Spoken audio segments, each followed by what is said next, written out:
મહીસાગરમાં ફરી એકવાર મધમાખીઓનો હુમલો, ઢોલ વાગતા ભમરાઓનો લોકો અને પશુઓ પર હુમલો. ખાનપુર ગ્રામ્ય વિસ્તારમાં બની આ સમગ્ર ઘટના, જેમાં એક જ પરિવારના 4 લોકો અને પશુ પર હુમલો કરવામાં આવ્યો. ઈજાગ્રસ્તોને તાત્કાલિક હોસ્પિટલ ખસેડવામાં આવ્યા છે.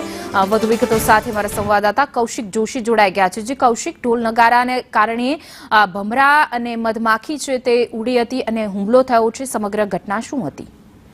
જે ચોક્કસથી મહીસાગર જિલ્લામાં હાલ હોળી પર્વને લઈને ગ્રામ્ય વિસ્તારની અંદર ઢોલ નગારાના ત્રાસથી જે ધ્વનિ ઉત્પન્ન થાય છે તેના કારણે મધમાખીનો કહી શકાય કે ભમરાનો જે પોળ છે તે સંચળાયો હતો અને એક જ પરિવારના 4 લોકો ઉપર હુમલો કરવામાં આવ્યો હતો. તેમજ ત્યાંના સ્થાનિક જે બાંધેલા પશુઓ હતા તેની પર પણ મધમાખીના પોળાએ હુમલો કર્યો હતો, જેના કારણે 4 લોકો ઈજાગ્રસ્ત થયા છે, જ્યારે પશુઓને પણ તેમાં ઈજા પહોંચાડી છે. જો કે સ્થાનિક ગામ લોકો દ્વારા આગ તેમજ અન્ય ધુમાડો કરી અને આ ભમરાનો ટોળો છે તેને ભગાવવામાં આવ્યો હતો. તેમજ જે ઘાયલ થયા હતા તેમને સારવાર માટે સરકારી હોસ્પિટલમાં ખસેડવામાં આવે છે. જી કૌશિક, સમગ્ર માહિતી બદલ આપનો આભાર.